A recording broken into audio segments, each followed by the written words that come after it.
Hello friends, তোমাদের ভোজন রসিক চে খাওয়া হ্যাংলা বান্ধবী। আমি দিদির সাথে ক্যাফে যাব, আর খাওয়াটা যদি ক্রিসপি চিকেন সাথে চা কফি হয় তাহলে কথাই নেই। সবে সন্ধ্যাবেলায় আমার খুব ক্যাফে যেতে ইচ্ছে হলো, কিন্তু ভাবলাম খাবো তো আমি, তবে ঘাড় মটকাবো কার? তাই পছন্দের তালিকায় আমার বেশি ভরসা আমার উদার দিদি। ভাবা মাত্রই কাজ শুরু।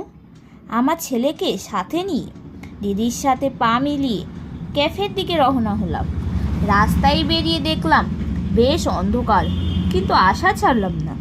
পথে যেতে যেতে চোখে পড়ল যানবাহনের ঝকমকে আলো, পাড়ায় মুদি দোকান, ছোটোবেলার বান্ধবীর বাড়ি, ছোটোবেলার প্রাথমিক বিদ্যালয়, পুকুরের ধারে কুল গাছ, রাস্তার ধারে ক্লাব, তার কোল ঘেঁষে খেলার মাঠ।